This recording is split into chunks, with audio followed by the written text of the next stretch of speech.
Bismillahirrahmanirrahim. Assalamualaikum warahmatullahi wabarakatuh. Selamat pagi, salam sejahtera. Izinkan kami bertiga hari ini membuka tirai pagi anda di Malaysia hari ini. Hari ini edisi 15 September 2020, hari ini Selasa, dan besok 16 September hari Malaysia, dan sudah pasti ada perancangan yang kalian lakukan dan mungkin hari ini ada yang bercuti. Selamat bercuti kepada anda semua. Ya, dan kita tahu kan sekarang ni kan cuaca kita kan tidak konsisten. Betul. Sekejap hujan lebat, sekejap tak hujan dan sebagainya. Tapi ini adalah fenomena keragaman iklim yang dilalui oleh negara kita sekarang ini, kabarnya oleh Jabatan Meteorologi. Ini adalah satu kelainan sejak sedekad lalu, maknanya 10 tahun yang lalu. Sepatutnya sekarang ini monsun barat daya. Monsun barat daya ini sepatutnya Mei hingga September bawa angin kering.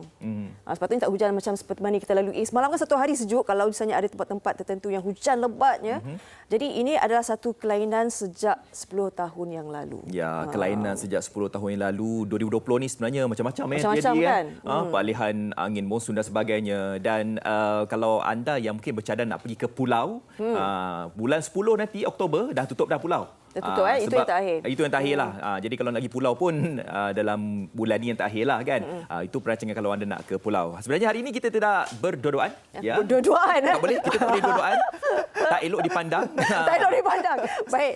Saya rasa lebih elok kalau kita bertiga di ujung. Apa yang memandang ramai di luar sana. Saya pun ada yang ketiga di sini. Assalamualaikum, selamat pagi semua. Kita kembali bersiaran hari ini edisi 27 Muharram 1422 Hijrah. Temankan kami bertiga seperti yang diperkatakan, dan banyak sekali pengisian yang akan kami bawakan. Antara perkembangan juga seperti yang kerap kali diingatkan setiap hari adalah berkenaan dengan statistik pertambahan ataupun juga penurunan daripada mereka yang telah pun sembuh. Semalam 7 kes dilaporkan telah sembuh, tetapi ada lagi pertambahan kes membabitkan COVID-19. Itu perlu kita ingatkan dengan 31 kes baru, 28 kes tempatan, dan 23 daripadanya adalah yang berlaku di Sabah, melibatkan 19 warga negara dan 9 bukan warga negara. Jadi sangat penting kerana ianya Sabah ketika ini sedang dilanda dengan pelbagai dugaan juga, walaupun bakal berlangsung pilihan raya negeri Sabah, tapi juga sedang sibuk dengan mempersiapsiagakan berkenaan dengan penularan wabak COVID-19 ini. Jadi memang kita sentiasa perlu mengingatkan satu sama lain dan juga sentiasa berwaspada dengan persekitaran. Itu yang paling penting lah, sebab sekarang masing-masing dah macam sedikit diberi kelonggaran itu, ramai juga yang semakin terleka seperti tiada norma yang baru. Bila kan? Hanif kata Sabah kan, Sabah dan juga Kedah masih lagi berjuang kan. Masih lagi berada beberapa kawasan PKPD secara pentadbiran. Jadi itu yang kita ingin berikan semangat juga kepada mereka. Kadang-kadang perasaan itu kita, sedangkan dulu kita PKP pun kita dah merasai. Ini kan pula mereka PKPD kan. Di waktu di beberapa kawasan. Jadi perasaan tu kadang-kadang kita tahu perasaan tu kan boleh murung, stres dan sebagainya. Jadi perlukan sokongan juga orang ramai. Kalau tak dapat ni telefon hubungi saudara mara, tanya. Kadang-kadang kita lihat benda tu kecil kan, tapi itulah sebenarnya yang akan menyuntik semangat mereka. Betul. Saya setuju sebab ada rakan yang duduk di daerah Mukim Kota Star tu.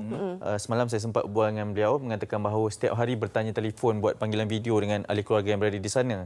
Dan sebab mungkin kita yang berada di sini menjangkakan bahawa ini sebagai satu kelaziman. Biasalah ada PKPD, pentadbiran, COVID. Tapi kita seakan dah lupa bagaimana perasaannya ketika PKP tempoh hari kan. Dan bayangkan sekarang ni apabila melihat terutama di media sosial di kawasan lain seperti kebiasaan ada yang bercuti pergi ke pulau, pantai dan sebagainya, tapi di kawasan kita di daerah Kedah terutamanya ada kawasan yang terpaksa di PKPD kan untuk memastikan bahawa tiada penularan. Dan saya juga ingin berkesempatan ni sebab ada beberapa berita-berita palsu lah sekarang ini yang tersebar mengatakan bahawa ramai rakyat ataupun individu dari kawasan Kota Star itu yang keluar ke Perlis, ke Pulau Pinang, sehingga menimbulkan beberapa berita palsu lah. Sebenarnya ada event yang berlangsung di kawasan tersebut. Itu yang ramai kan. Tapi disebarkan sehingga menimbulkan ketakutan. Kita janganlah menjadi penyebar yang sebegitu kan. Kita tak naklah kan. Itu kita tak nak sebenarnya, penularan berita-berita palsu ini. Dan kepada mereka yang mungkin berada di kawasan PKPD diperketatkan ataupun dalam pentadbiran sebenarnya pengawasan harus dilakukan. Dan anda kata kalau Kementerian Kesihatan Malaysia membuat saringan tu, kita ada sifat tanggungjawab tu, pergilah ya untuk anda membuat pemeriksaan. Sebenarnya ada juga di antara mereka yang rasa macam ianya satu kepayahan, macam leceh lah nak kena pergi periksa dan sebagainya. Itu merupakan satu tanggungjawab kan. Dan kita tak mahu anda kata kalau anda berada di dalam kawasan PKPD itu, anda keluar sewenang-wenangnya tali apa nama Pergelangan tangan ni apa? Gelang. Warna merah jambu tu janganlah kita tinggalkan dekat rumah, potong dan sebagainya. Dan kita jangan kita tahu bahawa ada kes-kes di mana mereka ni rasa macam tertekan duduk kat rumah stres. Mereka ni melalui lorong-lorong tikus kan untuk pergi ke mana-mana saja. Jangan ya, sebab kita tak naklah. Sebab kita takut ini generasi pertama. Kita takut penularan tu berlaku Gen 2, Gen 3 dan sebagainya. Kita tak naklah ada kluster-kluster baru diwujudkan di sana. Baik. Hari ini kita teruskan untuk memberi perkembangan terkini di Dada Akhbar. Banyak sebenarnya yang kita ingin kongsikan. Mungkin kita boleh mulakan terlebih dahulu di NST. Ya, NST, Alana kita bercerita berkenaan dengan COVID-19.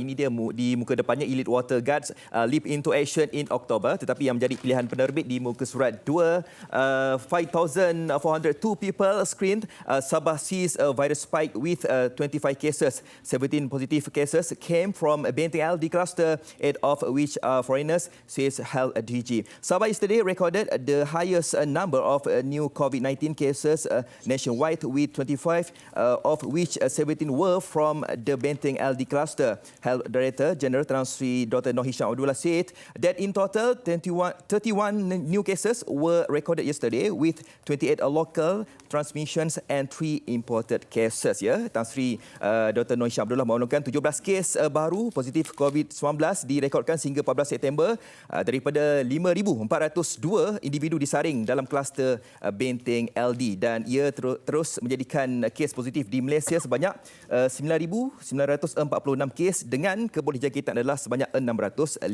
kes.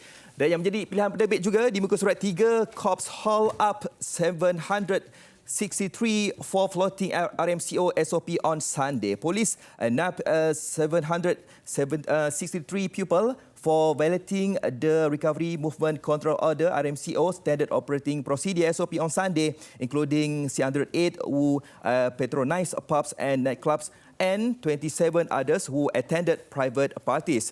Senior Minister Security Cluster Datuk Seri Ismail Sabri Yaakob said of the total nab, 70 were remanded while the rest were slapped with 1,000 compound for various SOP breaches such as operating beyond stipulated business hours, not wearing face mask and not following the 1 meter physical distancing rule. Ya, ini adalah kesalahan yang telah pun dilakukan oleh mereka yang melanggar PKPP, ya, dan Polis Diraja Malaysia telah pun menahan 763 individu atas kesalahan mereka ni melanggar perintah kawalan pergerakan. Kita perhatikan ya, Fariha dan juga Hanif, kalau kita lihat antara kesalahan yang paling utama mereka lakukan ni, contohlah mereka ni membuka kelab malam. Kelab malam ni sebenarnya memang dilarang sama sekali dalam PKPP ini, tetapi ada masih lagi ada individu yang ingkar membuka kelab malam tersebut dan juga buka satu hal, tapi ramai juga yang datang. Permintaan.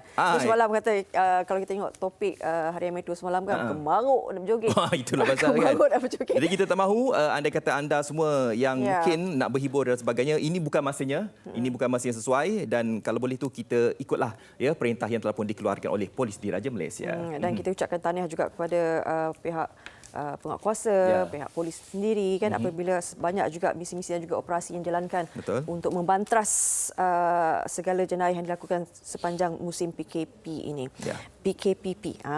Baik, di berita harian kita kongsikan di halaman kelima, saya rasa ini antara mungkin berita yang baik juga ingin dikongsikan.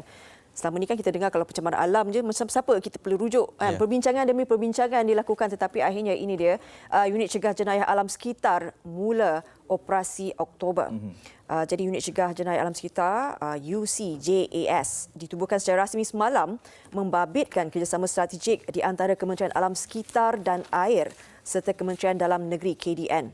Jadi pasukan ini membabitkan kerjasama anggota unit penguatkuasa Jabatan Alam Sekitar, Suruhanjaya Perkhidmatan Air Negara, Jabatan Biokeselamatan dan Polis Diraja Malaysia. Jadi setakat ini seramai 32 anggota menjadi perintis pasukan elit itu yang bertanggungjawab mencegah jenayah alam sekitar selain menangani isu pencemaran yang semakin berleluasa di negara ini secara holistik dan proaktif. Jadi yang 32 orang ini akan bertambahlah dari masa ke masa kerana operasinya akan memulakan awal Oktober ini dan akan ditambah sehingga 200 orang untuk penugasan mengikut 6 zon di Semenanjung, Sabah dan juga Sarawak. Jadi ini akhirnya ada kata sepakat menubuhkan unit cegah jenayah alam sekitar ini.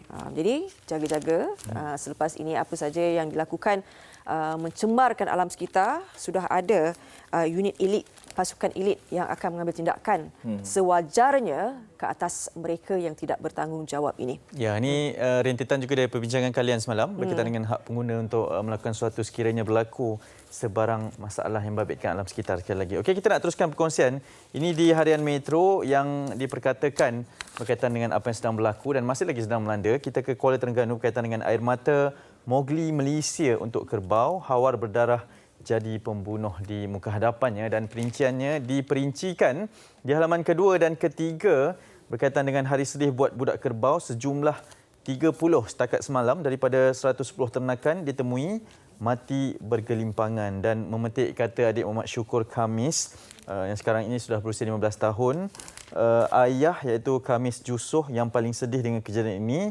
Maklumlah kebanyakan kerbau itu diternak lebih 50 tahun lalu. Dia berkata demikian ketika mengulas mengenai lebih 30 daripada 110 kerbau yang ternak bapanya mati secara tiba-tiba sejak Rabu minggu lalu. Dan ada perincian juga, dikatakan pada hari Rabu hanya seekor yang mati tetapi tanpa sebarang tanda kematian, dan kami sangka disebabkan penyakit biasa. Keesokan harinya iaitu pada hari Khamis seekor lagi mati, manakala 2 lagi pada Jumaat, Sabtu 4 kematian dan Ahad 11. Dan semalam membabitkan 10 ekor yang sudah mati, dan jangka lebih 5 ekor lagi yang akan mati kerana sebab yang sama. Katanya ketika ditemui di kandang di kampung Bonggol Katong di Kuala Terengganu semalam. Ada tinjauan juga yang dipaparkan, dan ini gambar-gambarnya membabitkan bagaimana keluarga adik Syukur Khamis ini sedang melihat kerbau yang telah pun mati, dan ada juga tular di media sosial berkaitan dengan gambar-gambar bagaimana mereka menarik kerbau mereka ini untuk dibawa pulang dan dikumpulkan. Dan kita akan berbicara bersama dengan adik Syukur Khamis sekarang ini bersama dengan abangnya yang sudi untuk bersama dengan kita di MSI pada ketika ini, dan sudah bersedia rasanya kedua-duanya. Assalamualaikum, selamat pagi.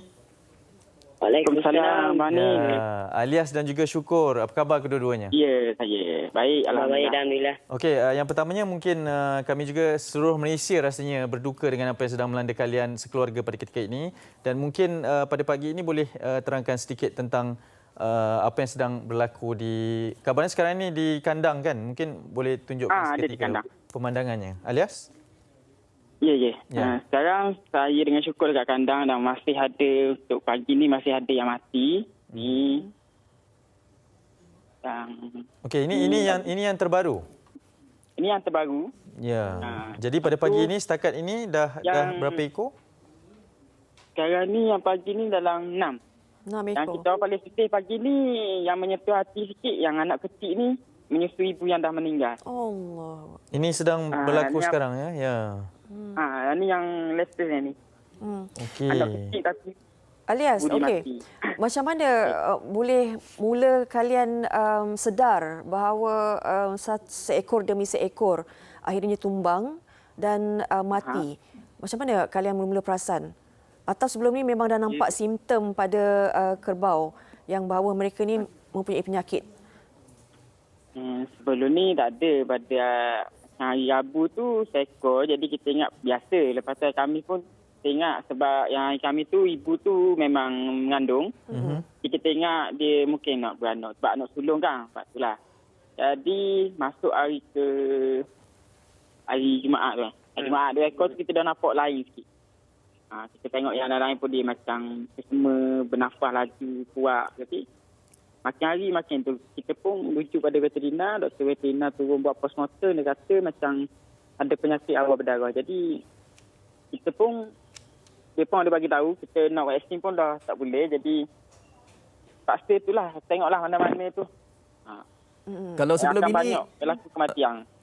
Alias ataupun Syukur sebelum ni tahu tak berkenaan ataupun tahu tentang penyakit hawa berdarah ni, ataupun dah jadi macam ni baru tahu rupanya kerbau berkenaan terkena dengan hawa berdarah ni? Sebelum ni kita dah tahu sebenarnya. Jadi sebelum ni kawasan yang berdekatan memang tak ada. Alhamdulillah daripada saya kecil sampai lah umur 30 ikut ayah kita tak pernah ada penyakit macam ni. Okay. Jadi ni first time ni kena macam ni. Okey, dan setakat ini dikabarkan hampir 40 ekor yang telah mati. Ya. Mungkin kita nak dengar adik Syukur bersama dengan kita pada pagi ini. Syukur, bagaimana sebenarnya Syukur menerima perkabaran selepas hampir 40 ekor ni telah tiada, Syukur? Okey, Assalamualaikum warahmatullahi wabarakatuh.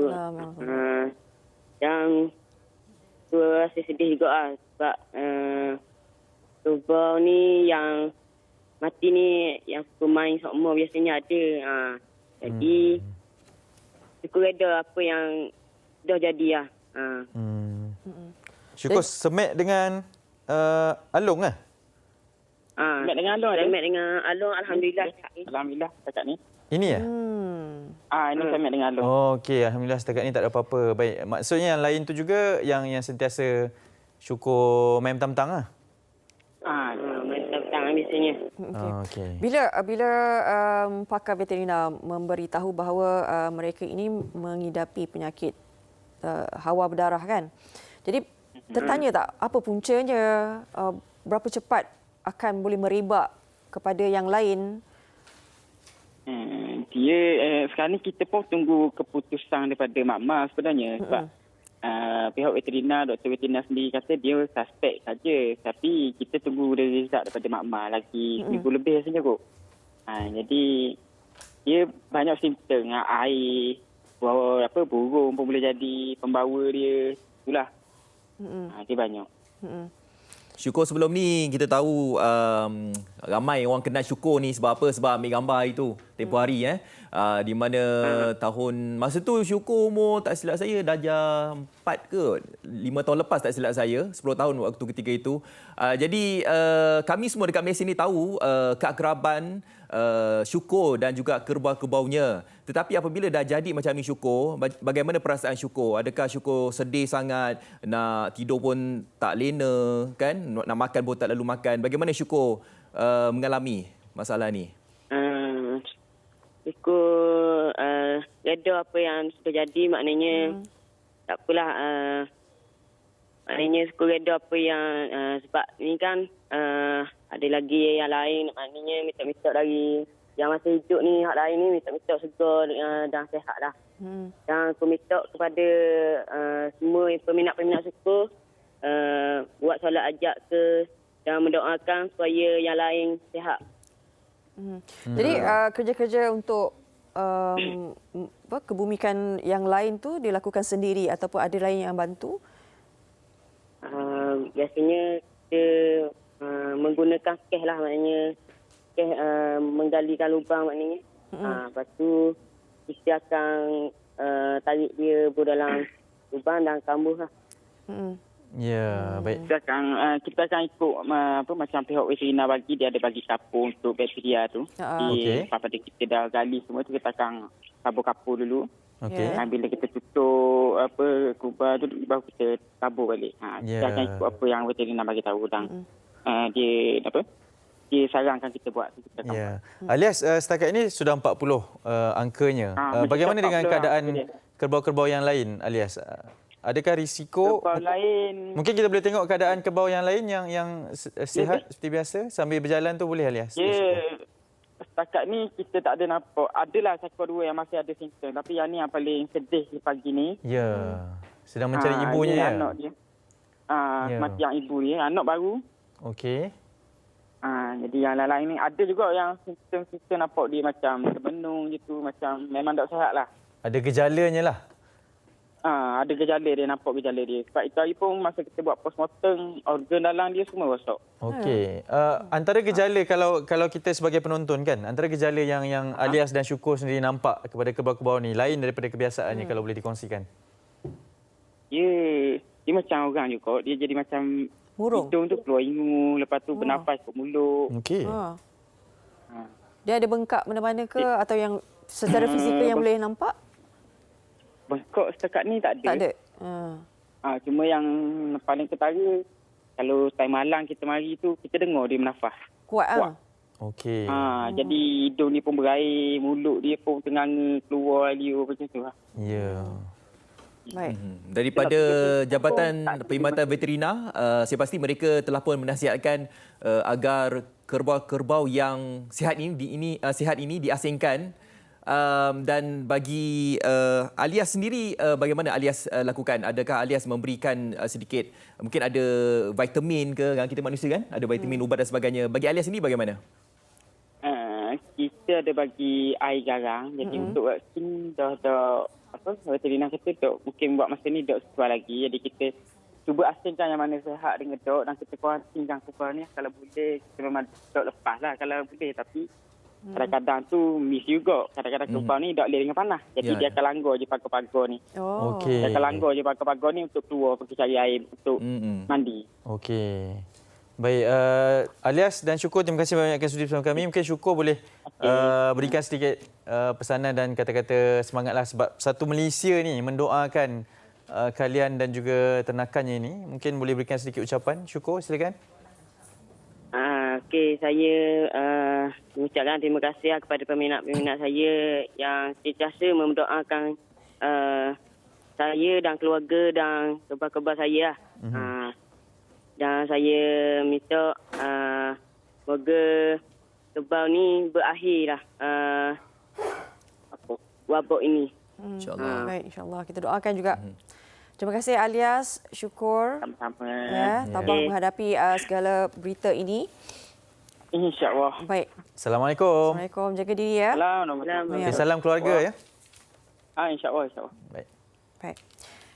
Walaupun kita tahu macam mana hubungan Syukur dan juga haiwan ternakannya kan, tapi satunya adalah bagaimana dia menerimanya sebagai sangat positif. Redha, 2 kali dia sebut redha apa yang terjadi kan. Kadang-kadang mungkin dia satunya Syukur dia pemikirannya agak matang sebab kan melihat bagaimana mungkin ada hikmah sebaliknya.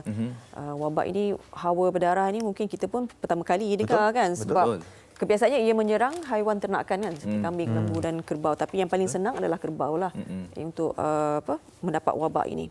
Ya, baik. Betul. Dan ini ada sedikit perkongsian berkaitan dengan di Harian Metro ni. Masih lagi berkaitan dengan apa yang sedang kita kongsikan, iaitu sah kerbau mati sebab hawa berdarah, ataupun nama spesifiknya adalah hemorrhagic septicemia HS atau hawa berdarah. Itu pengesahan diberikan Jabatan Perkhidmatan Veterina Terengganu berhubung kematian lebih, sekarang ini dah 40 lebih ekor lah kerbau milik Muhammad Syukur Khamis yang baru saja kami temu bual sebentar tadi, dan juga turut mendapat perhatian termasuklah Menteri di Jabatan Perdana Menteri Hal Ehwal Agama Senator Datuk Seri Dr. Zulkifli Muhammad Al-Bakri. Okey, kita nak beralih ke utusan Malaysia. Sikit perkongsian ini berkaitan di negeri Sabah berkaitan dengan pilihan raya negeri Sabah yang akan berlangsung pada 26 September ini. Ini berkaitan dengan Perikatan Nasional, dilaporkan sudah berdaftar sejak 7 Ogos lalu dan secara rasmi berdiri sebagai pakatan politik yang sah untuk bertanding di PRN Dewan Undangan Negeri Sabah pada 26 September ini. Ini menurut Jabatan Pendaftaran Pertubuhan ROS.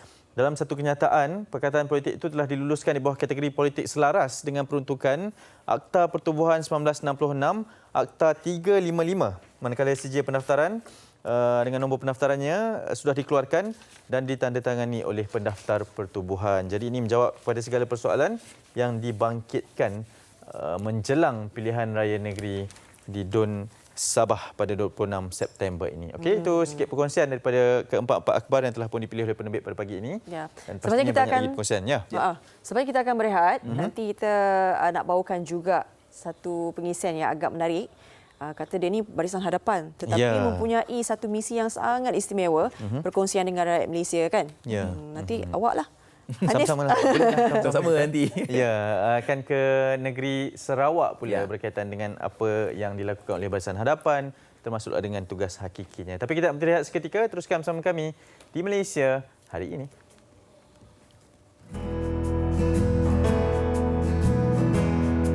Kami ingin mengucapkan Selamat Hari Malaysia kepada seluruh warga Malaysia. Marilah kita sama-sama mewujudkan keharmonian dan satukan nurani tanpa mengira bangsa, bahasa, agama dan budaya. Perpaduan adalah kunci bagi sebuah negara yang maju dan harmoni. Jadi marilah kita sama-sama mengekalkan perpaduan yang sedia ada. Saya ingin mengucapkan Selamat Hari Malaysia kepada seluruh warga Sabah, Sarawak dan Semenanjung Malaysia. Malaysia prihatin.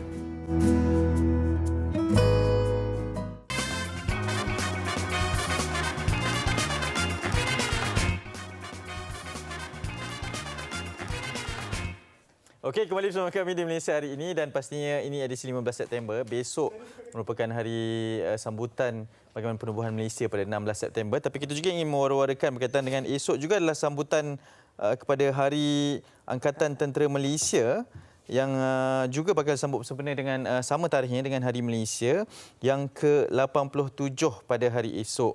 Jadi kita juga ingin memperingati dan juga meraihkan jasa dan pengorbanan Angkatan Tentera Malaysia pada esok. Tapi hari ini kita seperti yang dijanjikan ingin bawakan kepada anda berkaitan dengan perkembangan COVID-19 dan juga tentang apa yang berlaku di Sarawak pula pada pagi ini.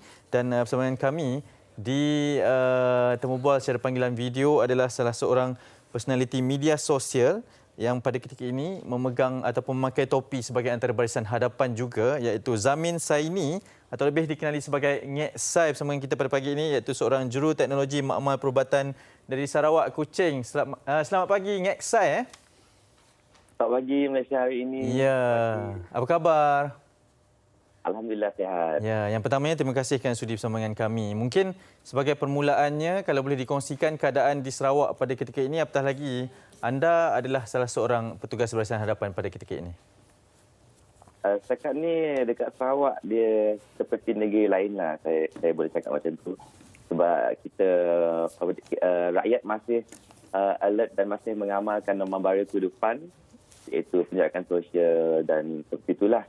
So setakat ni COVID dekat Sarawak alhamdulillah terkawal rasanya. Ya. Ada macam jadi boleh berbangkan sangat. Okey, baik. Itu satu perkabaran yang sangat baik juga dengan perkembangan yang positif ini. Tapi difahamkan anda bertugas sebagai seorang petugas, mungkin boleh diperincikan antara tugas hakiki di salah sebuah klinik kesihatan di Kuching, kabarnya. Silakan. Ya, Ngek Sai, kerja hakiki Ngek Sai adalah seorang juru teknologi makmal perubatan.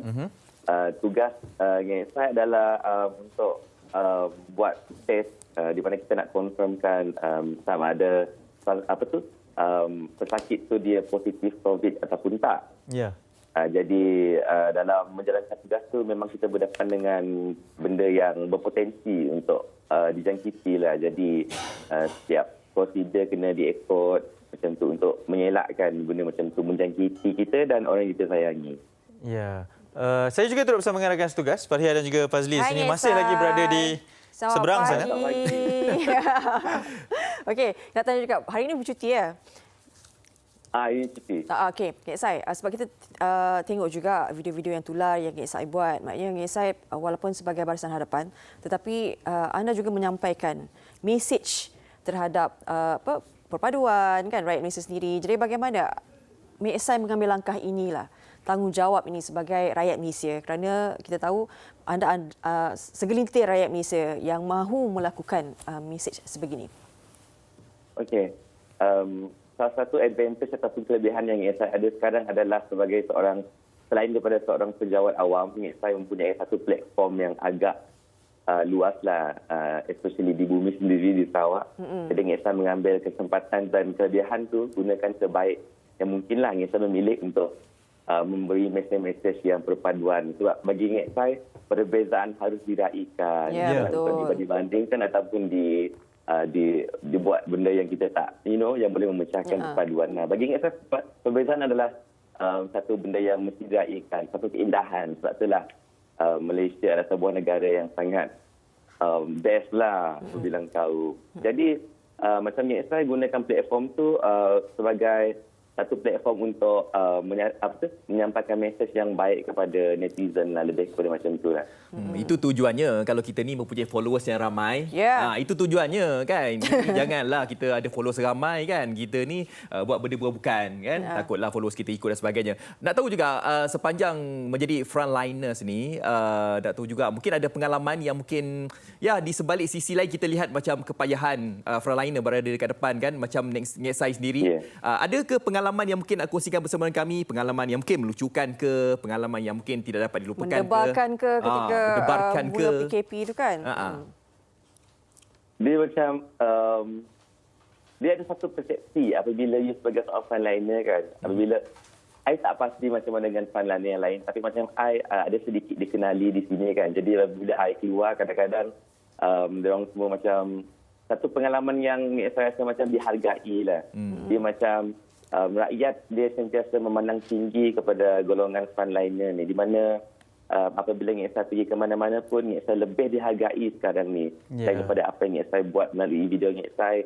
Dan rakyat dia cakna dengan apa yang saya buat dan mereka sangat menghargai lah. Di sana kita dapat tengok betapa rakyat Malaysia ni menghargai perjuangan frontliner dan salah seorangnya adalah saya lah, dan ada beribu-ribu lagi frontliner yang ada kat luar sana tu. Ya, dan yang menariknya sangat best lah. Saya rasa yang menariknya berkenaan dengan Ngek Sai ni adalah dia sentiasa tersenyum kan. Menjawab soalan kita pun tersenyum. Jadi sebagai seorang frontliners mungkin Ngek Sai boleh kongsikan antara momen yang pernah berlaku berdepan dengan situasi sebegini, mungkin ada yang masih ingin dikongsikan tentang COVID-19 ini? Kalau nak diingatkan kembali tu, dia macam satu titik yang hitam lah dalam hidup Ngek Sai personally juga. Masa tu Ngek Sai punya parents, dia stranded dekat kampung. So Ngek Sai unable to jumpa dia orang untuk satu jangka masa yang panjang. Dan Ngek Sai berseorangan dalam tempoh PKP tu.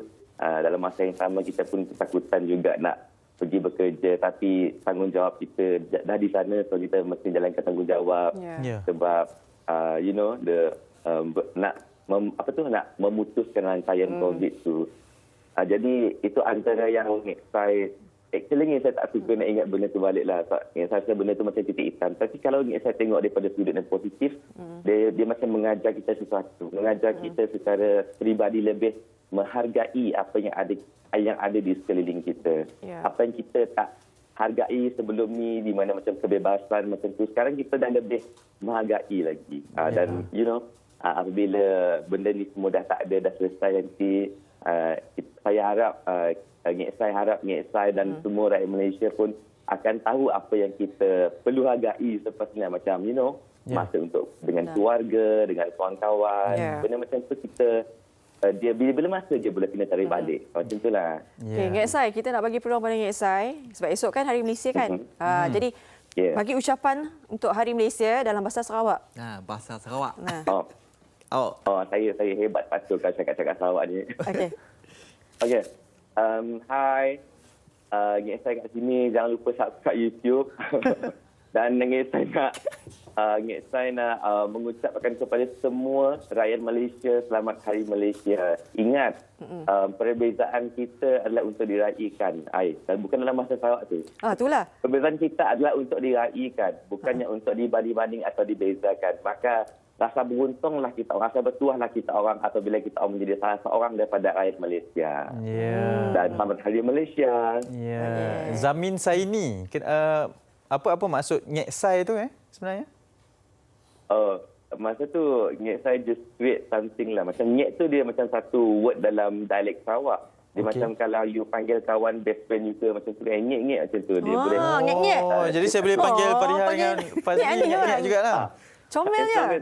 You punya kawan lah. So, Ngek, sini je aku ada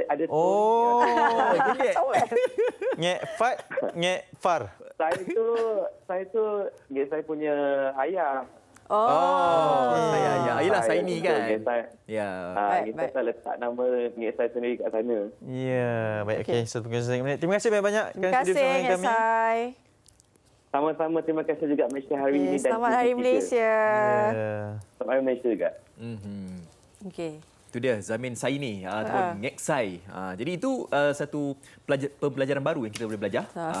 Seperti mana yang Ngek Sai katakan, kelainan, perbezaan itu kita harus raikan kan. Hari dia kata Ngek, lepas ni kan ada orang pula tengok kata marah pula tak. Betul lah. Itu satu bahasa yang kita tahu bahawa dekat Sarawak ni kita tahu bahawa ada 27 etnik. Ada Bidayo, ada Melanau, apa lagi Penan dan sebagainya. Jadi saya pasti penonton Malaysia hari ini terdiri daripada pelbagai etnik yang berada kat Sarawak. Jadi kita boleh belajar bahasa Sarawak hari ini. Nak meraihkan orang Sarawak hari ini. Kita boleh call, kita telefon di studio di talian 0377261603. Jadi hubungi kami di sini. Kami pun nak mengenali anda juga. Betul. Apa lagi bahasa Sarawak yang panggil kami Ngek juga ke kan? Bolehlah, kita kawan lah. Maksudnya hubungi kami di talian tertera untuk berikan ucapan dan juga mungkin ada momen-momen menarik dan menjadi satu kebanggaan untuk kita menjadi rakyat Malaysia. Dan saya nak bagi kesempatan ini sebab saya ada seorang rakan pemain bola sepak di Kuching, Joseph Kalangti. Kalaulah melihat siaran ini atau mungkin sedang training bersama dengan pasukan Kuching FA, dia antara yang penonton setia MSI sebenarnya. Ya? Dia kerap kalau Sebab awak ada lah. Sama-sama lah kot sebab kita kawan. Tapi kalau reply story di Instagram tu memang berkaitan dengan MSI saja. Maksudnya dia mengikuti perkembangan tu. Jauh dari Sarawak tapi ketika COVID-19 ini juga berdepan dengan situasi cabaran lah. Seluruh pasukan Kuching FA di kuarantin. Tidak boleh bersama dengan anak. Hanya dibezakan dengan dinding kaca bilik. Jadi anak di luar dan anak kata macam Papa jahat sebab tak boleh berjumpa kan. Itu antara momen yang dikongsikan di Sarawak ketika saya bertanya tentang pencabaran yang paling penting lah. Jadi kalau menonton, ini ucapan khas untuk anda lah kan. Semoga berjaya dan selamat di Malaysia kepada seluruh rakyat. Saya kalau Sarawak ni, saya paling merindui adalah buah dabai. Wah. Ui, buah dabai. Kenapa cakap pagi-pagi ni? Itulah. kita nak tunggu pemanggil. Sementara itu mungkin pada baik kita boleh kongsikan terlebih dahulu. Okey. Berkenaan dengan segmen cerita Bulan Kebangsaan nanti. Sambil-sambil itu nanti kalau ada pemanggil kita ambil lah. Betul. Jadi kita mungkin kita boleh roll dulu. Cerita Bulan Kebangsaan.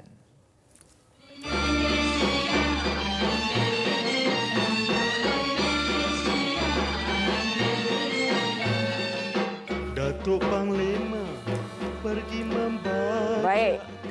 Kita bercakap mengenai negeri Sarawak kan. Kalau kalian bila kali terakhir pergi ke negeri Sarawak? 2018 juga kot. Tentu. Saya tahun lepas lah. Tahun lepas Pergi Kuching. Kuching Kuching. Kuching. Saya masa jauh. Saya 2000. Lagi jauh. Oi. 2015. 5 tahun lepas. Majalah 3 dulu. Okey, jadi apa yang paling ini kalau mencuri kalian perhatian? pergi ke Sarawak kan, mesti dekat atas bukit tu pasti nampak tersergam indah. Wah, bangunan apa tu? Bangunan dia warna kuning kan. Kuning. Apa ni? Cakap Sarawak tu. Kompleks Dewan Undangan Negeri Sarawak tu, dekat tebingan Sungai Sarawak tu kan. Betul. Bukit tu, itu antaranya macam mercu tanda jugalah pergi sana. Jadi ianya sebenarnya telah dibina pada 27 hari bulan Julai 7 2009. 9 tingkat. Tapi sebelum tu kita nak imbas kembali bermulanya sejarah berkenaan dengan Dewan Undangan Negeri Sarawak ini, sebab kita tahu Dewan Undangan Negeri Sarawak ini adalah perundangan yang tertua di Malaysia. Ketika itu mula-mula mereka ni berhimpun dan mengadakan mesyuarat pertama dekat sebuah pondok. Mana gambar pondok? Jangan main roll saja. Main pondok di Bintulu. Itu abad ke-19, iaitu pada 8 September 1867. Masa tu mereka dikenali sebagai majlis umum lah. Jadi majlis umum ni mengadakan mesyuarat kedua pula di Fort Brooke di Sibu pada 15 Jun 1868. Jadi itu adalah mesyuarat terakhir diadakan di daerah kecil. Sebab masa tu kan kita tahu mula dekat pondok kan. Dan apabila seterusnya dibawa ke mesyuarat ketiga diadakan di Astana Kuching. Masa tu pada 11 Oktober 1870. Ini abad ke-19 lagi lah. Jadi pada 22 Julai 1918 majlis umum ni. Ini mula ni. Ini pondok ni. Dekat Bintulu awalnya. Masa ni pengusinya adalah Raja Muda Brooke. Dia pengusi. Dan dia ada 5 orang pegawai Inggeris dan 16 orang tempatan yang buat. Masa tu mereka bermesyuarat bercerita pasal kebajikan orang Sarawak, apa yang perlu dibangunkan dan sebagainya. Okey. Lepas tu kan saya dah cakap pas kedua tu dia dah buat kan dekat Fort Brooke Sibu, ketiga tu dekat Astana Kuching. 1870. Ini Sibu yang kedua. Ini kedua. Ini yang ketiga. Ini Astana ni. Ini 11 Oktober 1870 ni yang ketiga. Lepas tu mesyuarat majlis umum ni mengadakan mesyuarat di tempat keempat di Mahkamah Lama Kuching. Inilah 1918. Ini dah masuk abad ke-20. Jadi Majlis Negeri ini mengadakan mesyuarat ke-106 iaitu di lokasi ke-5 iaitu di Dewan Pembangunan Tun Abdul Razak pada 28 Disember 1973. Jadi mereka bersidang di situlah sehinggalah mereka buat tahun demi tahun bila dah semakin ramai daripada 48 ahli jadi 70 lebih, jadi dah sesak.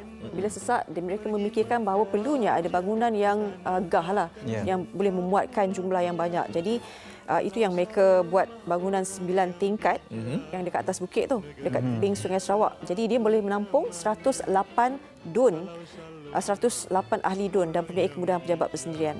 Gahnya, dia kata, dia bina 296.5 juta ringgit.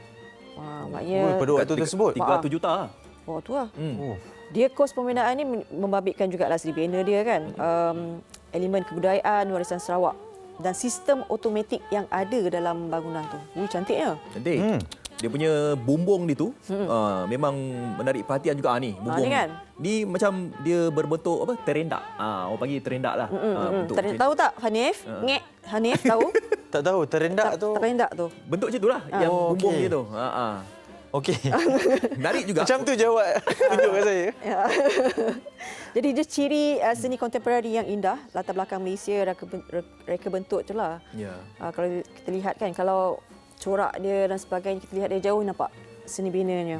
Antara fakta lain yang mungkin boleh saya kongsikan, perasmian untuk bangunan Dewan Undangan Negeri Sarawak ini dirasmikan oleh Yang di-Pertuan Agong dan juga dihadiri kesemua 11 sultan dan ketua negeri masing-masing. Dan ianya merupakan satu sejarah di mana untuk bangunan DUN ni tidak pernah lagi Yang di-Pertuan Agong merasmikannya. Dan istimewanya di bangunan DUN Dewan Undangan Negeri Sarawak ni, Yang di-Pertuan Agong turun, sultan turun, Yang di-Pertuan Negeri, ketua menteri semuanya turun.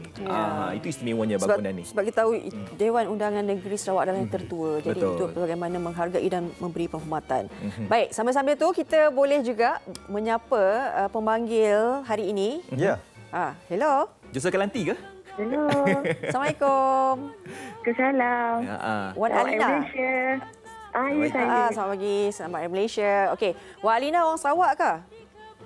Tak, saya lahir kat Sabah, membesar kat Kelantan, dulu belajar kat Sarawak. Orang Malaysia. Orang Malaysia. Orang Malaysia ni memang Sabah Sarawak dia. Tapi tinggal sekarang kat Melaka. Ya. Okey. Sekarang ni menetap dengan suami kat Melaka lah. Okey, Wan Alina, kabarnya nak mengajar kami bahasa Sarawak ke, boleh ke? Betul ke saya cakap? Belajar kelakar Sarawak. Tak adalah pandai sangat, tapi adalah sikit-sikit. Yang bau kelakar Sarawak, Cik Terror lah. Cik Manda. Antara yang boleh dikongsikan untuk kami ni? Apa dia? Antara yang boleh dikongsikan. Boleh ajar kami tak sikit-sikit? Apa bahasa yang perlu diketahui tu? Yang paling comel ada tak? Yang paling saya first tahulah, yang saya rasa macam dia ke macam asuk. Asuk? Asuk. Okey, maksudnya? Asuk, S-A-U-K. Maksudnya anjing. Anjing. Anjing asuk. Okay. Sebab masa tu saya tengah habis editing kat lab. Saya belajar kat Universiti Malaysia Sarawak.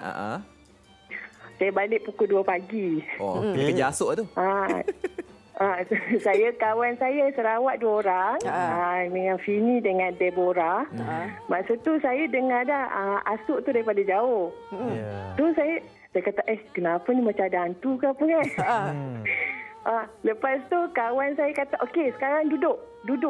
Dia suruh duduk. Saya pun kata, duduklah, kita ni ikut dia je lah duduk kan? Lepas tu dia kata, okey duduk, jangan bergerak. Kira anjing tu lalu depan kita orang, dia berlalu macam tu je. Maksudnya kalian kaku lah di situ. Macam jangan dia nampak kita, jangan dia nampak kita lah. Tak, dia kira kalau kita bergerak, kita macam melawan dia. Kalau kita lari lagi dia kejar kan.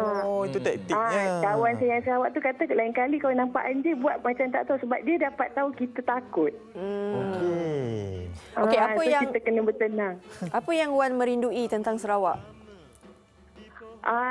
Satu kawan-kawan lah yang yelah kalau kita sakit, kita susah tak ada duit, dia orang banyak tolong lah, lagi-lagi yang kawan Sarawak lah.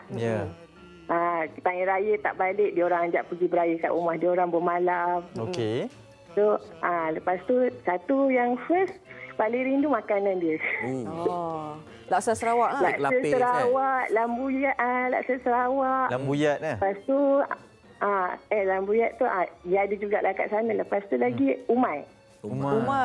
Ikan tu lah. Umai ikan, umai jellyfish tu. Bobo. Memang sedap. Kalau sekarang ni saya plan nak pergi Sarawak, tapi yelah sekarang kan COVID kan. Baik. So terpaksa postpone lah dulu. Okey, baik. Terima kasih banyak-banyak Wan Alina. Mungkin boleh ucap selamat Hari Malaysia kepada rakan-rakan seluruh Malaysia. Saya ucapkan selamat Hari Malaysia lah, terutama frontliner kita yang banyak berjasa kat kita. Lepas tu ayah saya sekarang ni bertugas kat IPD Bera. Adik saya kat Jepang Bera. Oh, kedua-duanya di Bera ya? Kawan-kawan. Ya. Dua-duanya di Bera lah. Sebab ayah saya tak pension lagi. Masih bertugas. So sekarang dia kat Bera lah. Faham? Patut dia pindah randa. Ayah polis lah. Okey. Okey, terima kasih. Lepas tu terutama barisan frontliner macam HMI, wartawan-wartawan. Baik. Saya jaga diri, stay safe. Okey, insyaAllah. Terima kasih bagi peluang. Terima kasih. Assalamualaikum. Assalamualaikum Alina Hazwani dari Alur Gajah Melaka. Ya. Tadi dia cakap anjing asuk kan? Okey, apa ini yang saya tahulah kan. Awak pernah duduk Sarawak? Pernah saya pernah duduk Sarawak. Sebab tu saya pandai juga kelakar Sarawaknya. Apa kelakar? Kelakar tu cakaplah. Okey. Kalau pusat tu pusat. Pusat apa? Pusat kucing. Asuk anjing, pusat kucing. Pusat kucing. Kalau manuk? Ayam. Okey, kita belajar bahasa Sarawak Okey, nanti kita belajar lagi. Suka makan ayam. Ya. Betul ke? Apa? Itu macam bahasa Iban. Saya dulu ramai kawan Iban. Betul, Iban lain, Manot lain. Baik, ada seorang lagi pemanggil. Hello, Assalamualaikum. Selamat pagi. Siapa sana? Oh, ada. Cuba cakap kuat sikit. Cakap kuat sikit. Siapa tu? Hai, saya Joseph Kalang. Joseph Kalang. Ni kawan Hanif pun. Baru je cakap dah baru cakap sudah ni. Hubungi. Wow, ini surprise untuk Hanif ni. Penerbit minta nombor. Okey, Joseph. Selamat pagi. Selamat pagi. Selamat pagi Hanif. Ya. Apa khabar? Ni dia berborak dua je ni. Okey. Jo, saya bersama dengan Fariha dan juga Fazli. Kami bertiga lah di studio Joseph, pagi ni. Panggil Jo Jo. Jo kat mana? Ya, Jo dekat kucing, dekat pusat. Dekat pusat kucing. Kat kucing. Pusat. Kucing. Baru tadi belajar. Okey. Sekarang ni macam mana boleh kongsikan jugalah. Okey, kita dah tahu sedikit sebanyak tentang keunikan Sarawak. Tapi ada tak keunikan yang mungkin kami tak tahu lagi? Selain daripada makanan laksa, kuih apa? Lapis Kek lapis. Apa lagi? Keunikan. Apa? Keunikan negara Sarawak. Keunikan negara Sarawak. Bagi saya keunikan negara Sarawak, bagi saya lah.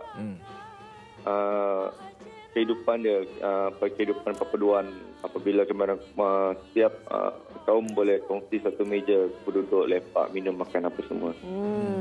Itu bagi saya keunikan dah. Ya, perpaduan seluruh ni lah kan, kaum semua. Kalau kami nak datang Sarawak, Jo nak bawa kami pergi mana? Pergi mana je nak? Bagi tahulah tempat-tempat lokasinya Jo yang unik, yang kalau kami sampai apa Jo akan bawa kami?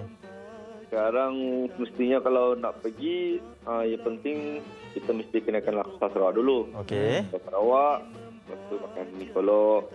Sudah kenyang, nanti saya bawa pergi Lunduk sana. Lunduk sekarang tempat dia happening. Ke mana? Lunduk. Runduk. Lundu. Okey, apa yang menarik di Lundu tu Jo? Dia punya pantai pantai dia sekarang happening apa semua cantik. Memang cantik lah. Okey, mungkin ada yang tak mengetahui Joseph Kalang nanti adalah pemain bola sepak kebangsaan, bekas pemain bola sepak kebangsaan dan juga sekarang beraksi untuk Kuching FA. Tapi dia ada pengalaman juga ketika COVID-19 macam saya kongsikan tadi. Jo, bagaimana keadaan keluarga sekarang dan juga pasukan Kuching FA dengan COVID-19 ini? Ya, syukur semua berjalan berjalan dengan baik semua. Jalan kehidupan dengan baik. Lepas dengan yang kuarantin 14 hari dulu tu bang. Ingat tak yang kita... Betul? Semua berjalan dengan baik lah sekarang. Semua kita jaga kita je sekarang. InsyaAllah. Tadi kita pemanggil-pemanggil yang lain kita belajar bahasa Sarawak. Joseph, Jo pula nak ajar kami bahasa apa? Bahasa Sarawak ni apa ayatnya ataupun perkataannya? Bahasa Sarawak nak cakap dalam bahasa apa? Iban ke apa ke? Boleh? Jo keturunan apa ya? Kenya. Okey. Ajar kami. Susah ni. Saya memang tak tahu apa-apalah. Silakan. Okey, senang ya. Kalau makan saya akan ajar orang. Okey. Makan is kuman. Kuman. Okey. Kuman. Kalau saya suka makan ayam. Aki, keluk, kuman, yap. Aki kelok kuman ayam. Yap. Aki. Yap tu ayam.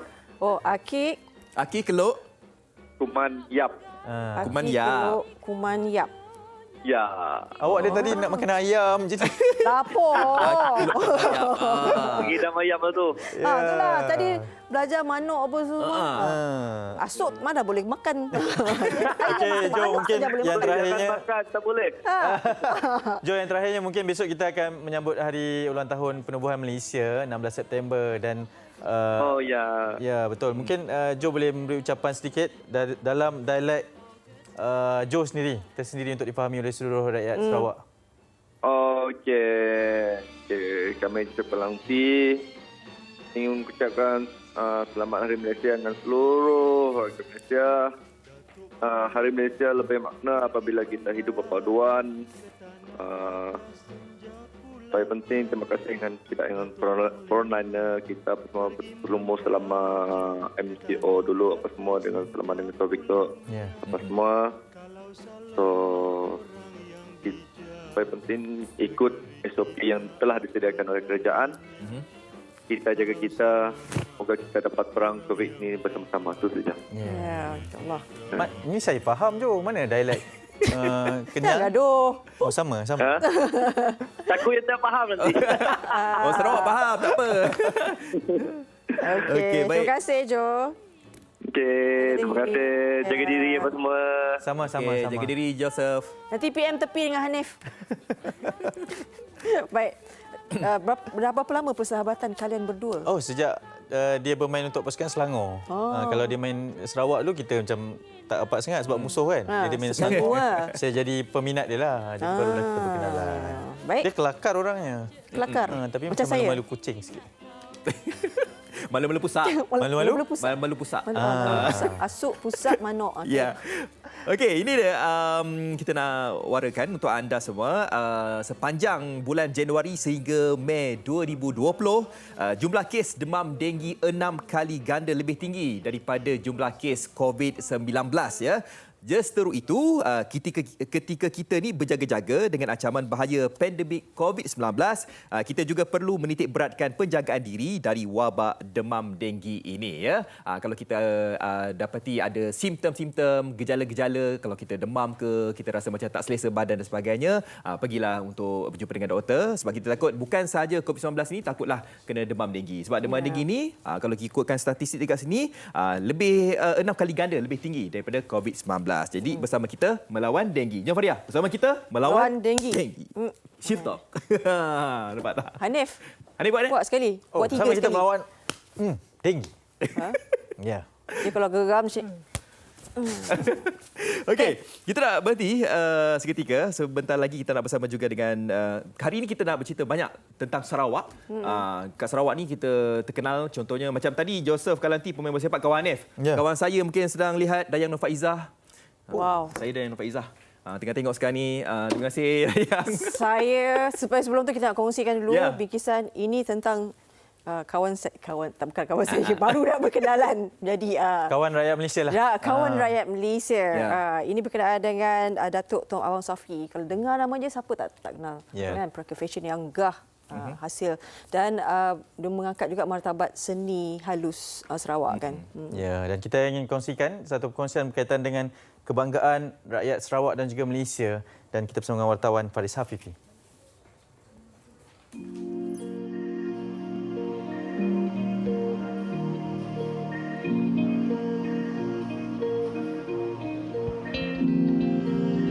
Assalamualaikum warahmatullahi wabarakatuh dan selamat pagi buat penonton Malaysia hari ini. Dan hari ini saya diberi peluang dan juga kesempatan untuk bersama-sama dengan seorang pereka fashion yang pastinya tidak asing lagi dalam dunia fashion di Malaysia, iaitu Datuk Tom Abang Safi. Apa khabar, Datuk? Baik, terima kasih Faiz.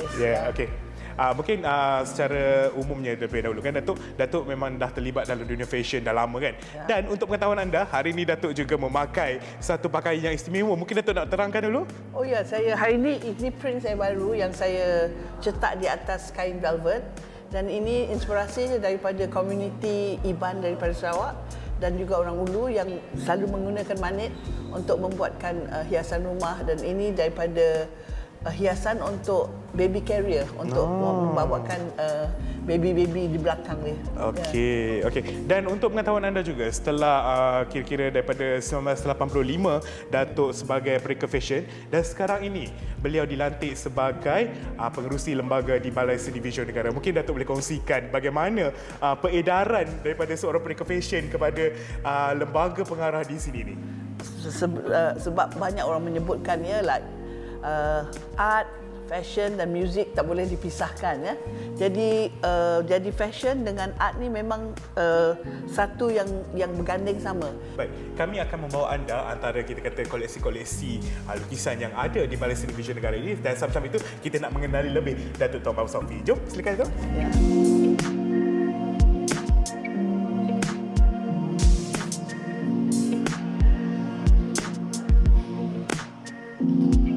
Datuk boleh kongsikan antara strategi-strategi Datuk untuk kita mempromosikan semula Balai Seni Visual ni? Bukan strategi lah, tapi sebab sekarang ni kan pandemik dan post-COVID, kita pun Balai Seni yang the main one pun tutup, kita tengah renovasi. Jadi mana exhibition kita buat hanya dekat space ni yang di Administrative Office ini. Kita buat banyak virtual dan orang boleh go online with all sorts of program kita dah ada di Balai Seni untuk dia orang tahu macam mana ada art exhibition yang ada virtually, kita boleh tengok daripada rumah sebab that is how post COVID is. Kita mesti mengikut juga aliran keadaan sekarang ya. Dan jika anda dapat saksikan di bahagian belakang kami ini merupakan antara kita kata lukisan jiraf kan Datuk yang dilukis ataupun dibuat oleh Jin Chun, seorang peringkat artis kita, dan saya difahamkan bahawa lukisan-lukisan ini ada warna-warnanya yang mengekspresikan keadaan-keadaan tertentu kan Datuk kan? Ya. Yes. Dan saya ada satu lagi kita kata nak korek rahsia Datuk Tom Abang Sofi ni. Nantikan sampai. Jom.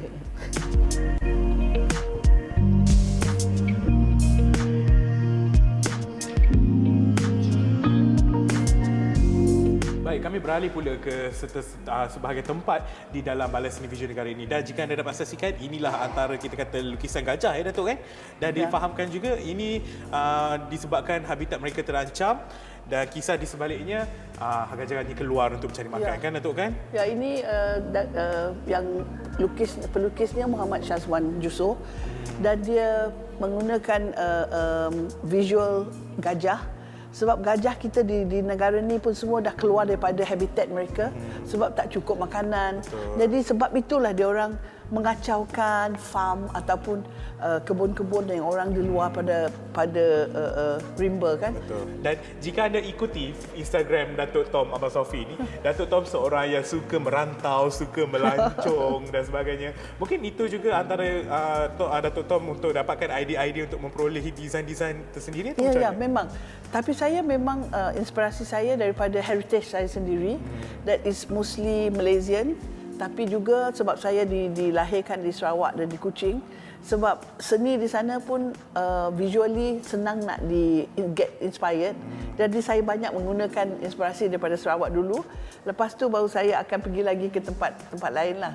Tapi kadang-kadang saya macam tahun ini saya membuatkan inspirasi saya untuk tahun depan menggunakan rama-rama. Daripada Kuching, tempat saya tinggal, Sarawak, sampai ke Brazil, memang macam-macam rama-rama yang ada. Itu yang inspirasi saya. Baik, ya. Okey. Dan kita kata selaku anak jati negeri Sarawak ni kan, mungkin Datuk nak kita kata ada sedikitlah ucapan ringkas sempena Hari Malaysia yang ke-57 ni. Saya bangga sangat dengan semua orang Malaysia sebab kita boleh mengatasi pandemik. Dan juga itu sebab kerjasama kita semua masa lockdown semua kan. Jadi kami banggalah dapat kita celebrate 57 tahun Hari Malaysia. Especially bagi orang Sarawak. Okey, baiklah. Terima kasih Datuk Tom atas kesudian meluangkan masa bersama penonton-penonton Malaysia hari ini. Kita doakan Datuk Tom akan terus sihat dan terus berjaya dan juga melangkar nama di dalam dunia fashion. Thank you for coming to Balai Seni. Baik, okey. Jangan lupa untuk datang ke Balai Seni Negara untuk menikmati kesenian yang masih ada di Malaysia. InsyaAllah jumpa lagi. Assalamualaikum Datuk. Waalaikumsalam.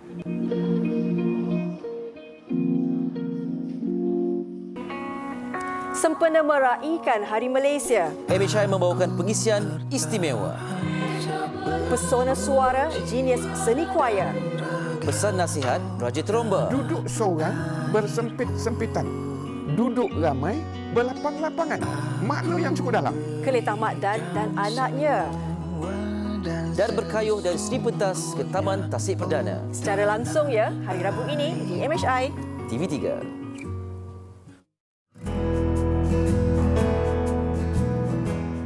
Mengucapkan Selamat Hari Malaysia kepada seluruh rakyat Malaysia, terutama yang berada di Sabah dan Sarawak.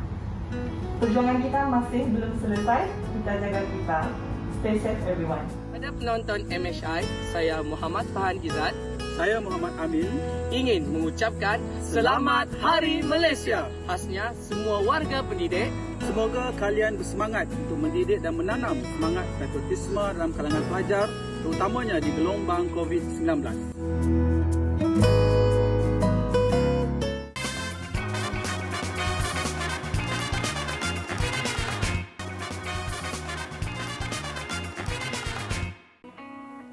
Sempena meraihkan Hari Malaysia. MHI membawakan pengisian istimewa. Pesona suara Genius Seni Choir. Pesan nasihat Raja Tromba. Duduk seorang bersempit-sempitan.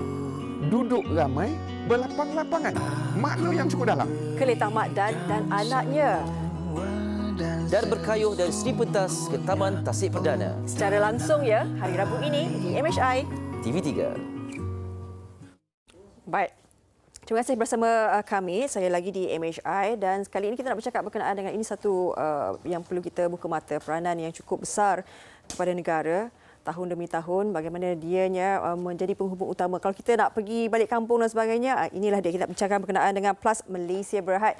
Kita bersama dengan Datuk Azman Ismail, pengarah urusan PLUS Malaysia Berhad. Assalamualaikum, selamat pagi Datuk. Terima kasih bersama dengan kami. Ya. Baik, kita bercakap berkenaan dengan peranan PLUS Malaysia Berhad ini. Jadi mungkin pertama sekali, bagaimana kita nak melihat peranan sebagai rakan negara kan dalam memacu membangunkan bangunan sosioekonomi komuniti setempat. Okey.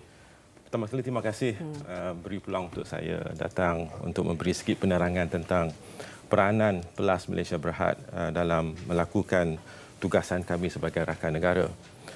Sejak 30 tahun yang lalu, PLUS Malaysia Berhad adalah penghubung utama untuk rakyat melakukan perjalanan mereka sama ada mana-mana mereka nak pergi.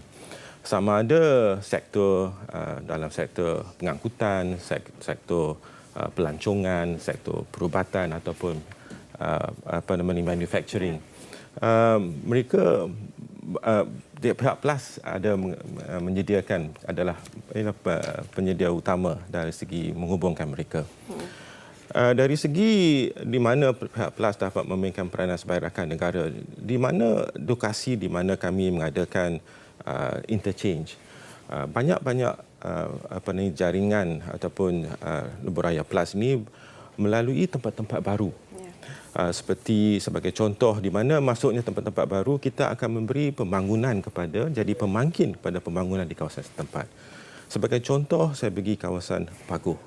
Apabila beradanya lebuhraya PLUS, kita mengadakan interchange di Paguh, jadi pembangunan di Paguh berkembang begitu baik sekali.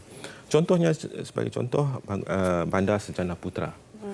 Apabila kita mengadakan interchange, banyak kawasan-kawasan baru dapat kita adakan. Jadi bermaksud kita memberi juga perkembangan kepada pemangkin pada pembangunan di kawasan setempat. Selain daripada itu, pihak PLUS juga mengadakan banyak juga peluang untuk masyarakat setempat berniaga dan juga menaikkan taraf di kita punya RSA, Rest and Service Area. Di mana kita menitik beratkan supaya siapa-siapa yang berniaga di situ, mereka datang dari kawasan setempat. Dalam lingkungan 30 km daripada mana area itu bertempat, mereka akan diberi prioriti dari segi untuk diberikan latihan dan juga peluang. Maknanya bukan semata-mata pembangunan tetapi sosioekonomi juga penduduk di sekitar itu juga dibangunkan oleh PLUS. Sosioekonomi juga dititik beratkan. Apabila mereka datang untuk berniaga di RSA kami juga memberi mereka training, tunjuk ajar tentang bukan saja untuk penggayaan makanan, penjagaan dari segi ekonomi ataupun bisnes, dari segi melakukan PNL. Tapi yang lebih pentingnya kita juga merancang supaya mereka dapat bersaing antara satu sama lain. Jadi itu meningkatkan taraf profesional untuk mereka memberi khidmat kepada seluruh pengguna lebuh raya. Perlu kita ingat, apabila pengguna lebuh raya menggunakan lebuh raya kami, mereka datang dari banyak-banyak tempat, bukan saja di kawasan setempat. Jadi peluang yang diberikan kepada masyarakat setempat itu, mereka dapat melihat dan juga memberi khidmat kepada variety of so-called consumers yang datang daripada selatan, utara ke mereka setempat. Ini dengan tidak mahu akan meningkat juga taraf sosioekonomi mereka dalam memberi penggayaan dan juga memberi daya saing dan begitu baik sekali. Lebuh Raya Plus, jaringan Lebuh Raya Plus juga merangkumi bukan saja daripada utara ke selatan, tetapi dia juga dia juga menghubungi seaport dan juga airport. Jadi yang itu yang penting supaya ia dapat jadi pemangkin dalam segi bidang pengangkutan. Ya. Ini mungkin ramai yang tak tahu kan, kalau kata Plus, jaga lebuh raya je, tapi sebenarnya besar sekali tanggungjawab Plus. Baik, di samping itu juga mungkin kita nak tahu juga Plus difahamkan turut ada program community yang dijalankan, maknanya memberi impak positiflah kepada komuniti yang terutama di kawasan. Jadi mungkin boleh kongsikan juga antara beberapa program yang telah dijalankan. Okey, kami banyak memberi tumpuan kepada jaringan ataupun kepada fence line community kami di sepanjang jajaran Lebuh Raya Plus. Salah satu program pada tahun ini lebih-lebih lagi apabila negara kita dihubungi berhadapan dengan pandemik COVID-19, kita memberi penerangan ataupun pendekatan tentang impak kepada sosioekonomi fence line community sepanjang jajaran. Kita memberi special provision dalam kita punya zakat untuk tahun ini untuk kita menolong lebih kurang 7,000 asnaf di sepanjang jajaran lebuh raya, dan kita memberi pertolongan dari segi zakat, kita beri pertolongan dari segi dan juga peluang untuk mereka bekerja dan sebagainya. Untuk COVID-19 tahun ini, kami juga menderma 1.2 juta dari segi CSR bajet untuk kami untuk medical frontliner, di mana kita memberi pertolongan kepada hospital-hospital COVID-19. Dan lebih pada itu juga, warga kerja Plus sendiri mahu juga menolong, bukan saja pada syarikat Plus, warga kerja Plus juga mahu menolong. Jadi kami buka satu tabung untuk warga kerja Plus. Kutipan sebanyak RM130,000 dapat dikutip oleh warga kerja Plus dan kami memberi kepada 7 hospital di sepanjang jajaran di mana mereka memerlukan pertolongan daripada apa yang untuk mereka bersiap siaga dari segi hospital COVID di sepanjang jajaran kami. Ini adalah salah satu daripada pemangkin dan juga pertolongan kita beri kepada masyarakat setempat untuk masa pada zaman COVID ini. Baik, Datuk, mungkin untuk soalan yang tak hilang, bagaimana sebab kita melihat bagaimana tanggungjawab Plus sebagai rakan negara ini bukan saja pembangunan negara, kan? Bukan saja untuk komuniti. Maknanya perlu ada hubungan yang teguh, yang kuat, memahami antara satu sama lain. Dan ini perlu diteruskan. Jadi mungkin perancangan seterusnya lah. Perancangan kami memang sentiasa kami ingin terus membantu masyarakat setempat. Sebab kami jajaran Lebuh Raya Plus tu merangkumi daripada utara ke selatan. Banyak sungguh fence line community. Plan-plan kami adalah untuk terus memberi bantuan kepada kawasan-kawasan masyarakat yang setempat memerlukan pertolongan dari segi infrastruktur ataupun jalan-jalan kampung yang perlu diubah suai ataupun dinaikkan taraf. Itu salah satu daripada aktiviti yang kami lakukan. Kita berterima kasih tentang sokongan yang telah kami terima daripada banyak masyarakat setempat yang begitu telah pun dapat berdaya maju dengan pertolongan yang telah kami berikan, dan kami akan berterusan dari segi ini. Banyak juga lagi interchange yang telah dibuka, walaupun baru dibuka, tapi kami merasakan pembangunan di kawasan interchange itu akan terus maju. Maka dengan itu masyarakat setempat juga akan dapat menikmati manfaat daripada pembangunan ini. Ya, baik. Terima kasih Datuk Azman Ismail, Pengarah Urusan Plus Misi Berhad. Saya kira saling memberi kan dan menerima tu maknanya win-win situation telah didudukkan di situ. Terima kasih banyak-banyak diucapkan. Sekali lagi, baik, selepas ini kita akan berehat seketika. Sekembalinya nanti kita nak mendengar suara yang sangat lunak dan merdu daripada Puva Sri Rama dan juga Sharon Chong. Semuanya selepas ini di MHI. Sempena meraihkan Hari Malaysia, MHI membawakan pengisian istimewa. Pesona suara Genius Seni Choir. Pesan nasihat Raja Tromba. Duduk seorang bersempit-sempitan. Duduk ramai berlapang-lapangan. Makna yang cukup dalam. Keletah Mak Dan dan anaknya. Dan berkayuh dari Seri Pentas ke Taman Tasik Perdana. Secara langsung ya, hari Rabu ini di MHI TV3.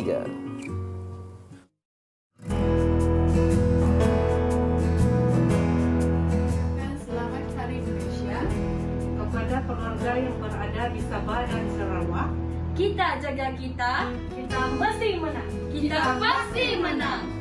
Kami pegawai perubatan dari Klinik Kesihatan Inanam ingin mengucapkan Selamat Hari Malaysia kepada yang mengundi pada 26 hari bulan ini. Sila patuhi SOP. Kami ingin mengucapkan Selamat Hari Malaysia. Kita jaga kita.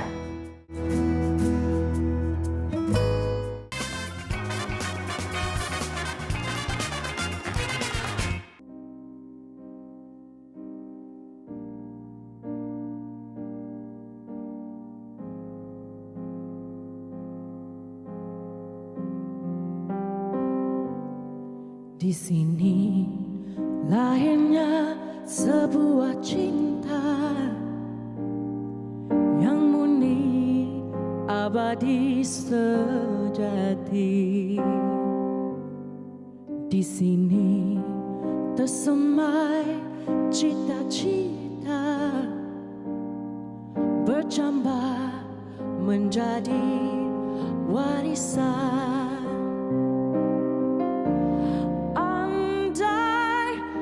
Terbuang tak diterima. Andai aku disingkirkan, kemana harus ku bawakan, kemana harus ku semaikan cinta ini.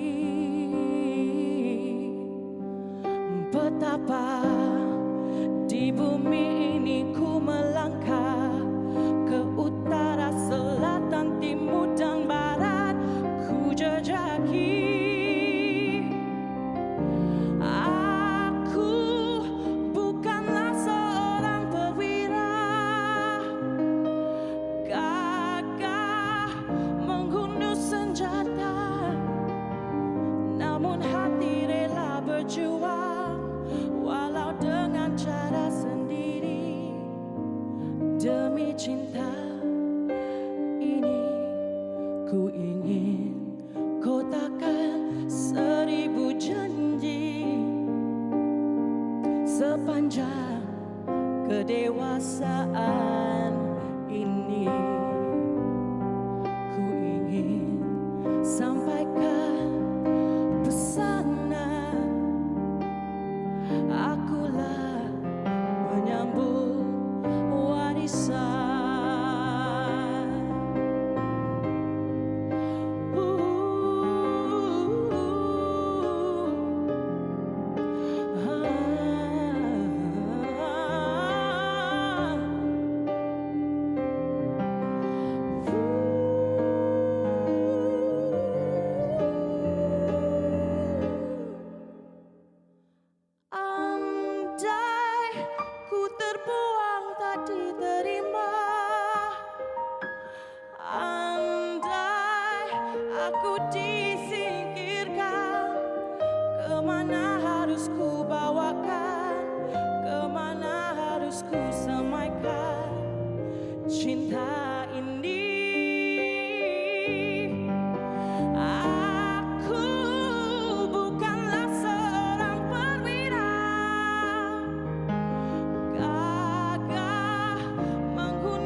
demi cinta ini ku ingin kotakan 1000 janji sepanjang kedewasaan ini.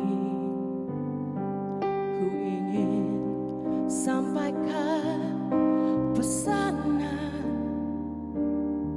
akulah penyambung warisan, akulah penyambung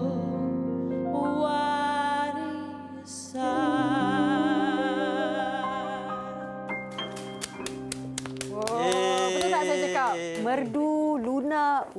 Dia memang menusuk kalbu lah. Selamat pagi. Selamat pagi kedua-duanya. Puva Sri Rama dan Sharon Chong. Ya. Dua-dua cantik jelita. Hey. Apa khabar? Baik. Suara tu, sebab saya rasa apabila kita lihat lagu tu dah disusun semula kan, melodinya apa semua, dia punya lagi menusuk kalbu. Betul. Apabila dinyanyikan oleh Puva, diubah suai sedikit tu, wow, memang meremanglah bro. Kita dengar pagi sendirilah. Ya. Bagaimana sebenarnya timbul idea untuk menyanyikan semula? Memang saya nak buat lagu Hari Kebangsaan. So tim saya dengan dengan tim decided to do the song lah, Warisan, sebab lyrics dia really menusuk kalbu. Lyrics, namun aku rela berjuang walau dengan cara sendiri. So when I heard those lines, I'm like, okay, definitely lagu ni I nak bawa, I nak nyanyi. So Puva ni bukan calang-calang tau. Pernah memenangi banyak juga anugerah artis baru terbaik AIM, lepas tu vokal terbaik kan. Lepas tu yang kita baca artikel dia, Michael Bolton pun mengakui bahawa Puva ni mempunyai suara yang luar biasa. Menjadi penanda aras kalau Malaysia, wow, inilah dia. Dan juga rakannya Sharon ni, saya tertariklah dengan penampilan anda bawakan ini. Apa nama dia?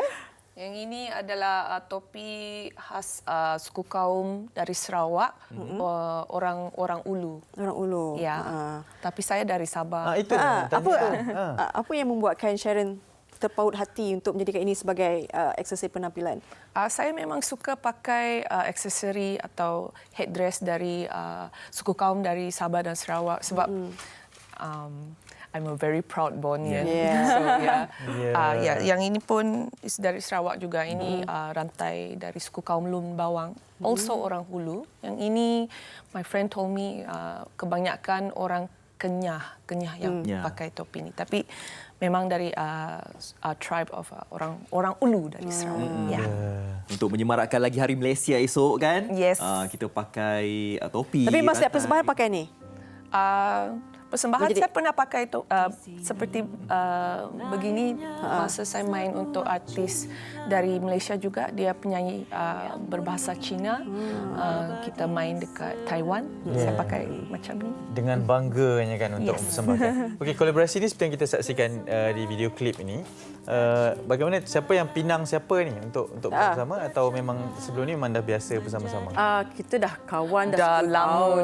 Ya, dah 100 tahun. 100 tahun. 100 tahun. Tapi sebenarnya pemain piano dalam music video ini bukan saya, tetapi seorang pemain piano yang sangat-sangat handal.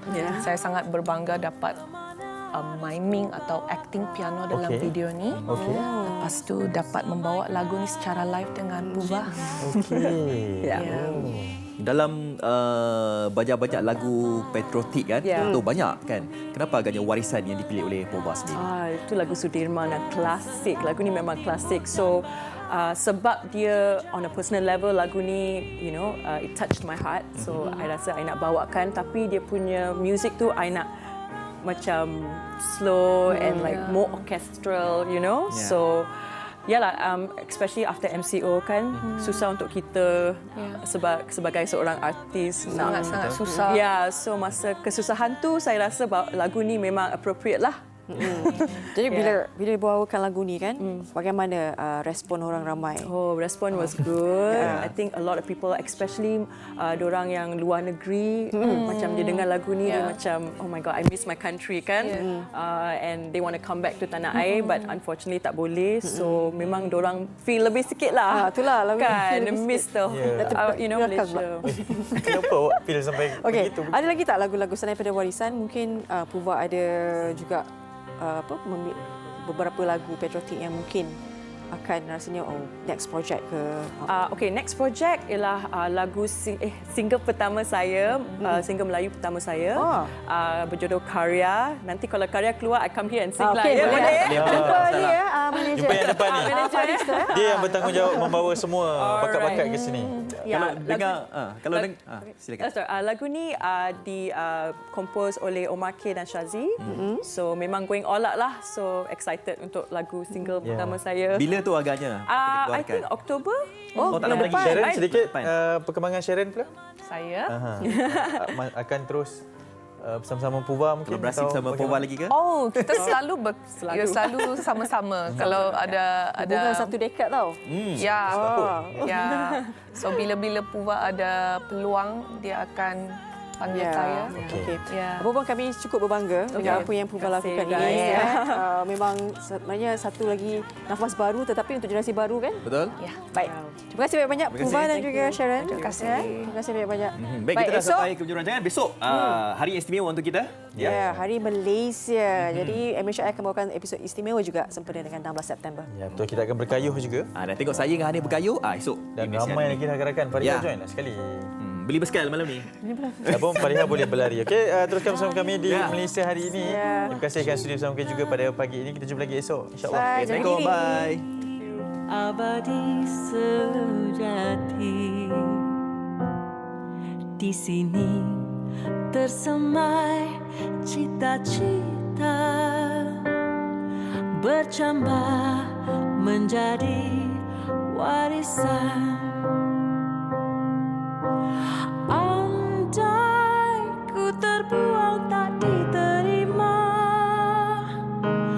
andai aku disingkirkan, kemana harus ku bawakan, kemana harus ku semaikan cinta ini. Betapa di bumi ini ku melangkah ke utara, selatan, timur dan barat ku jejaki. Aku bukanlah seorang perwira gagah menghunus senjata, namun hati rela berjuang walau dengan cara sendiri demi cinta.